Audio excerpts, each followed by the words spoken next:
최근 한반도를 둘러싼 동북아에서 뜨거운 감자로 떠오른 사드. 2017년 2월 대기권 밖에서 탄도미사일을 격추하는 시험에 성공한 인도판 사드 프리스비 미사일.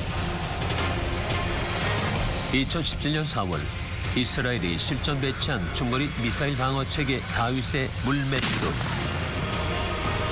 지금 세계는 그 어느 때보다도 이것의 배치와 시험 성공 여부로 뜨겁다. 바로 미사일 잡는 미사일이다.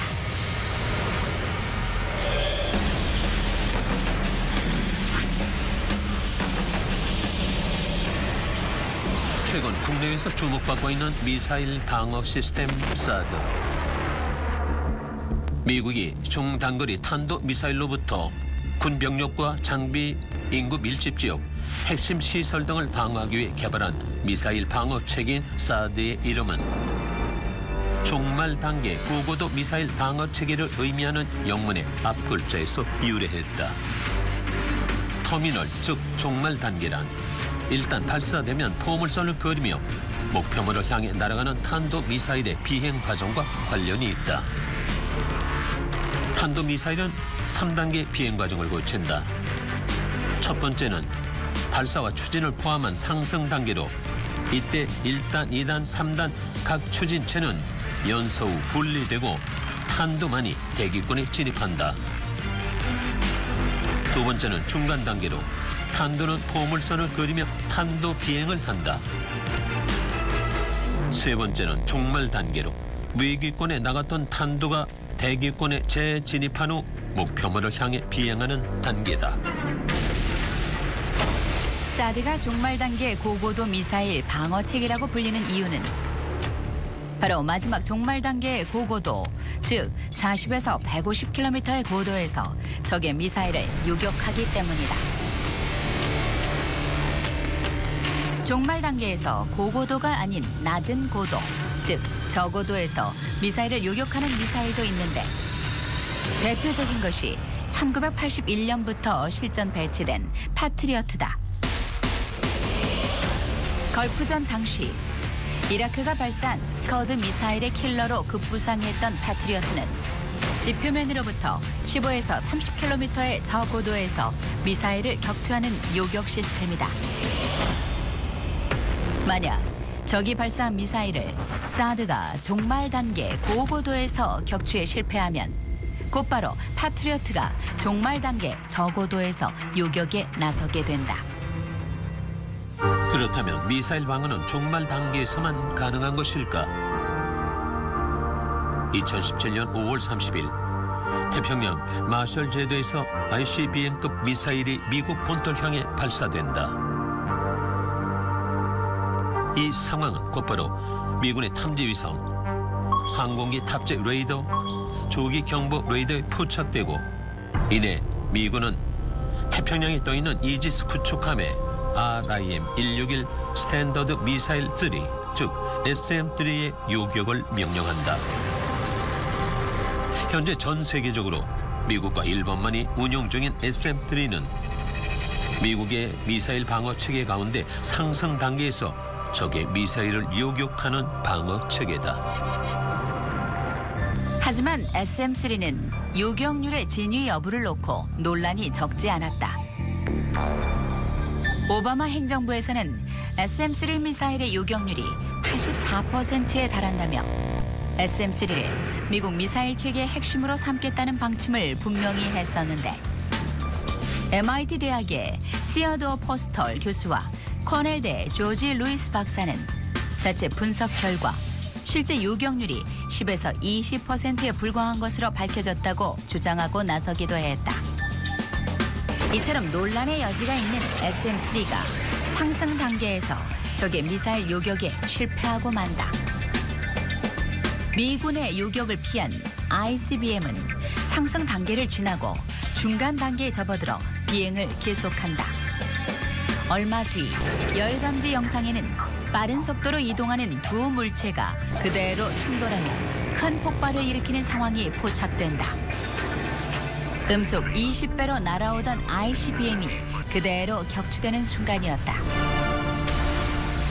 미국 본토에 떨어졌으면 엄청난 살상을 일으켰을 ICBM을 무력화시킨 요격체는 과연 무엇일까? 바로 중간 단계에서 적의 미사일을 방어하는 지상 발사 요격 미사일 GBI였다. 사실 이 장면은 GBI의 성능을 테스트하는 시험 장면으로 실전을 가상한 미군의 훈련 영상이다. 그런데 만약 실전에서 GBI마저 중간 단계에서 미사일 요격에 실패한다면 어떻게 될까? 적의 ICBM이 미국 본토를 향해 계속해서 날아오는 긴박한 상황에서 발사되는 요격체가 종말 단계 미사일 방어 체계인 사드와 패트리어트다.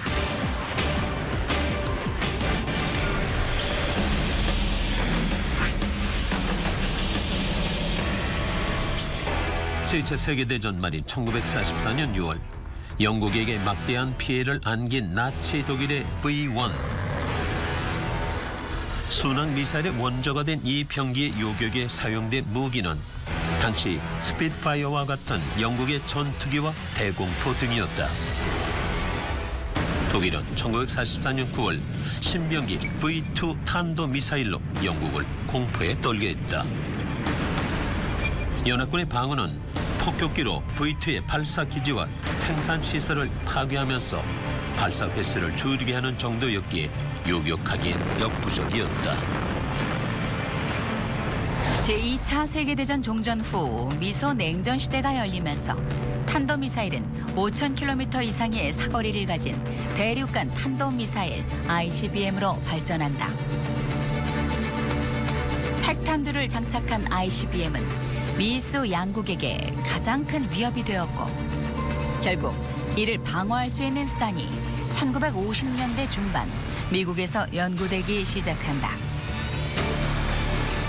연구 결과 레이더와 적외선 탐지 장비로 ICBM의 탐지가 가능하고 탄도의 비행 궤적을 통해 미사일의 발사 지점과 예상 낙하 지점을 판단할 수 있다는 결론을 얻어낸다. 이를 바탕으로 미국은 1961년 핵탄두를 탑재한 방어 체계인 LIM-49 나이키 제우스를 개발했고 이후 미소 양국은 핵탄두를 장착한 요격 미사일을 경쟁적으로 배치한다. 그러나 1972년 5월 미소 간의 전략무기 제한 협정이 체결되면서 양국의 요격 미사일 개발은 지지부진하게 된다.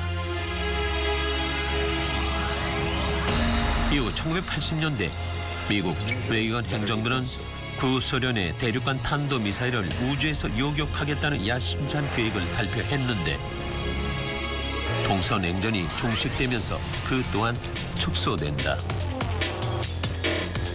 하지만 1990년대 걸프전을 거치면서 미사일 방어의 필요성이 크게 대두되었고 2001년 5월 1일 당시 대통령이었던 조지 W. 부시는 탄도미사일 비행 과정에 각 단계별로 고성능 요격 미사일을 발사해 적의 탄도미사일을 요격하는 미사일 방어 시스템 MD를 발표한다.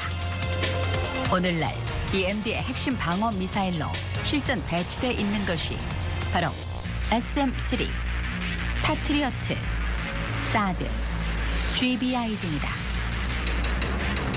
미국의 MD 체계처럼 러시아, 중국, 인도 등 세계 유수의 군사 강국들 역시 최근 미사일 방어 시스템을 속속 선보이고 있다.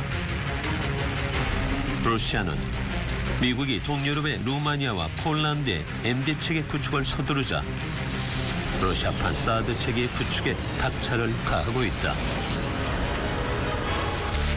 러시아군은 요격고도 25km에서 30km인 S-300과 요격고도 185km인 S-400에 이어 요격고도가 210km에 이르는 S-500 트리움파토 고고도 미사일을 개발하고 있다. 빠르면 올해 안에 실전 배치될 이 요격 미사일은 시속 25,000km로 날아오는 미국 ICBM을 격추할 수 있는 능력을 갖출 것으로 알려져 있다. 중국 역시 종말 단계에서 요격 능력을 갖춘 미사일 방어 체계를 가동하고 있다. 중국파 사드로 불리는 홍치 19는 사거리 3,000km의 중거리 미사일 요격을 목표로 하고 있다. 2017년 기준 세계 군사력 수준이 4위에 오른 인도. 카슈미르 지역의 영유권을 놓고 파키스탄과 첨예하게 대립하고 있는 인도 역시 저고도와 고고도의 미사일 방어 체계를 구축하고 있다. 저고도에 해당하는 하청 방어를 책임지는 요격 미사일은 인도판 패트리어트 아카시 미사일이고, 고고도에 해당하는 상층 방어를 담당하는 요격 미사일은 인도판 사드로 불리는 프리스비 미사일이다. 지난 2월 11일 인도는 프리스비 미사일의 시험 발사를 실시했는데 대기권 밖에서 탄도미사일을 격추하는 데 성공했다. 그 어느 때보다 뜨거운 세계 군사 강국들의 미사일 방어 구축 열기. 그런데 이미 확고하게 갖춘 미사일 방어 체계로 국가 안보에 적지 않게 효과를 보는 나라가 있다. 바로 적들로 둘러싸인 중동의 나라 이스라엘이다.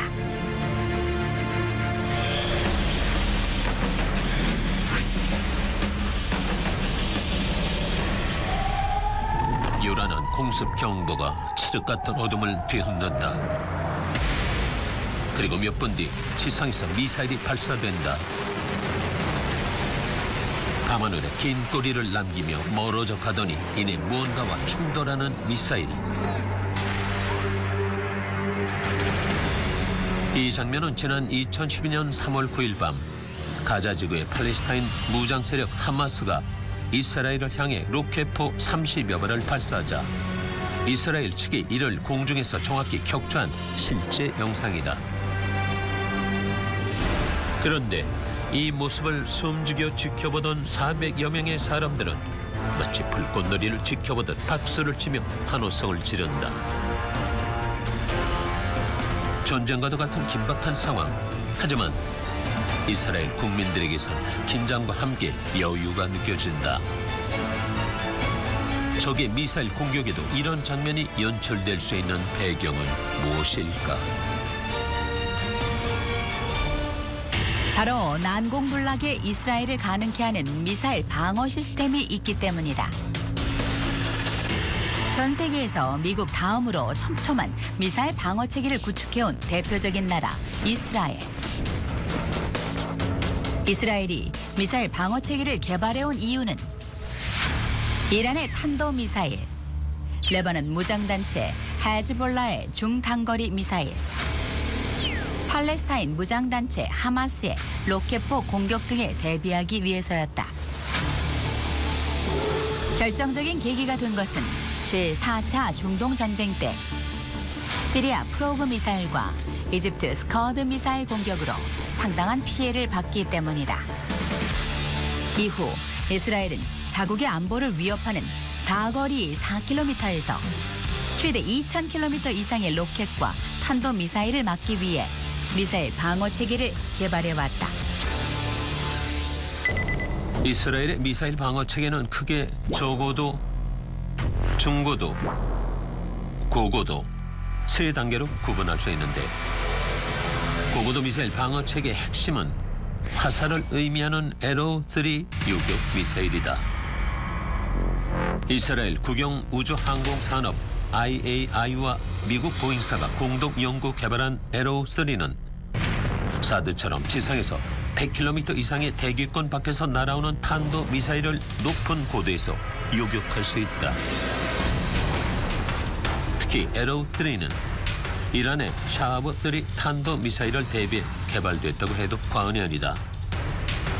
사거리 2,000km의 샤하브-3는 중동에 있는 미군의 군사기지와 이스라엘 전역을 사정권에 두고 있다. 에로우-3가 고고도 미사일 방어 체계인 반면 에로우-2와 데이비드 슬링, 즉 다윗의 물맷돌은 중고도 미사일 방어를 담당한다. 2000년부터 이스라엘이 실전 배치한 에로우-2. 날아오는 적의 미사일을 포착한 뒤 탄두를 폭발시켜 파편으로 공격하는 이 요격 미사일은 올해 실전에서 첫 요격 성공을 기록했다. 지난 3월 17일 이스라엘과 시리아의 접경 지역인 골란 고원 상공. 레바논 무장단체 헤즈볼라의 보급기지로 추정되는 곳을 폭격한 뒤 귀환하는 이스라엘 전폭기 F-15I의 레이더에 시리아군이 발사한 S-200 지대공 미사일이 포착된다. 이때 지상의 이스라엘 항공사령부는 요격 미사일 에로우-2의 발사를 명령했다. 잠시 후 에로우-2 미사일은 S-200 미사일 요격에 성공했고 그 잔해는 요르단에 떨어졌다. 사실 지대공 미사일은 타격에 실패하면 자폭하도록 설계돼 있다. S-200이 타격에 실패해 자폭할 것이 뻔했는데도 이스라엘이 에로우-2로 타격에 나선 이유는 무엇일까? 이스라엘 국방부는 노후한 S-200이 자폭에 실패할 경우 이스라엘 지상에 떨어지면 민간인들에게 큰 피해를 입힐 수 있었기 때문이라고 설명했다. 자국의 피해는 없거나 최소화하고 적에겐 큰 실망감을 안기는 이스라엘의 미사일 방어 목적이 엿보이는 대목이다. 에로우-2와 함께 중고도를 책임지는 또 하나의 미사일 방어 체계 다윗의 물맷돌. 시험 발사를 성공적으로 마친 이 방어 시스템은 올해 4월 2일 실전에 배치됐다. 이스라엘 국영 방산업체 라파엘과 미국의 방산업체 레이시온이 공동 개발한 다윗의 물맷돌은 고대 팔레스타인의 거인 장수 골리앗을 물맷돌로 쓰러뜨린 다윗의 이야기에서 따온 이름이다. 다윗의 물맷돌의 요격체는 스터너 미사일. 최대 사거리 300km, 요격 고도 50에서 70km, 속도는 마하 5.7이다. 다윗의 물맷돌은 밀리미터파 대역의 능동 전자 주사식 위상 대열 레이더와 전자 광학, 적외선 영상 탐색기 등으로 구성된 탐색 체계가 장착돼 있어 패트리어트 팩 3보다 우수하다는 평가를 받고 있다. 2012년 11월 14일 이스라엘의 한 결혼식장에 참석한 하객들은 로켓포가 공중에서 폭발하는 장면을 부스란히 목격한다. 남부 베루셰바를 향해 발사된 하마스의 로켓포 15발 모두를 이스라엘이 요격하는 순간이었다. 그 다음 날인 2012년 11월 15일부터 17일까지 하마스는 가자 지구에서 이스라엘을 향해 로켓 총 737발을 발사한다. 이 중 유효한 공격이 아니어서 요격 대상이 되지 않는 464발을 제외한 273발의 로켓 중 이스라엘이 격추에 성공한 로켓은 245발, 약 90%의 요격률이었다. 이처럼 높은 로켓 요격률을 자랑하는 것은 이스라엘의 아이언돔이다. 저고도에서 로켓이나 박격포 등을 요격하기 위해 2011년부터 실전 배치된 아이언돔은 이스라엘 영토 전체를 가상의 둥근 지붕 형태의 방공망으로 둘러싸는 미사일 방어 체계다. 사거리 4에서 70km 로켓과 155mm 포탄을 요격하기 위해 개발된 아이언돔은 탐지 레이더, 추적 시스템, 화력 통제 시스템, 타밀이라고 불리는 요격 미사일 20발이 든 이동식 발사대 3개로 구성되어 있다. 레이더가 적의 로켓이나 포탄을 감지한 뒤 추적해 요격까지 걸리는 시간은 15에서 25초. 아이언돔 1개 포대가 방어할 수 있는 지역은 15에서 150제곱킬로미터다. 현재 이스라엘 전역에는 8개의 포대가 실전 배치되어 있는데 1개 포대의 가격은 약 571억 원이다. 그 누구도 쉽게 공격할 수 없도록 빈틈없는 미사일 방어 체계를 구축한 이스라엘. 어떻게 어떻게 그것이 가능할 수 있었을까? 바로 미국의 전폭적인 지원이 있었기 때문이다. 월스트리트 저널 등에 따르면 미국은 지난 10년간 이스라엘의 요격 미사일 개발에 약 3조 3,400억 원 이상을 지원한 것으로 전해진다. 에로우 시리즈, 다윗의 물맷돌, 아이언돔이라는 미사일 방어 무기로 무장한 이스라엘. 이 나라의 철통 미사일 방어는 주변국들의 잦은 공격에서 살아남기 위한 생존을 위한 방패 그 자체가 아닐까. 그 어느 때보다 뜨거운 지구촌의 미사일 방어 체계 구축 열기. 우리나라 역시 북한의 미사일 위협에 대응하기 위한 한국형 미사일 방어 체계 KAMD 구축에 속도를 내고 있다. 우리 군은 항공기 요격용 국산 지대공 미사일인 천공을 개량해 고도 20 내지 30km에서 탄도미사일 요격이 가능한 MSAM을 개발해 왔는데 최근 MSAM은 서해안에서 실시된 요격 시험을 통과하며 전투용으로 최종 적합 판정을 받았다.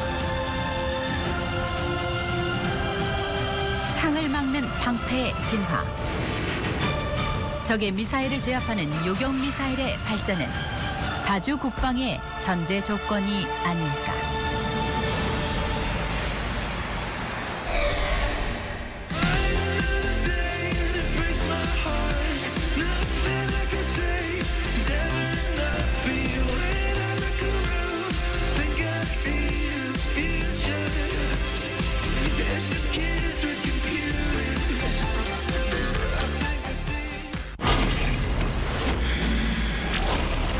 지구 반대편의 목표 지점을 정밀 타격한다. 어떤 환경에서라도 버튼만 누르면 발사된다.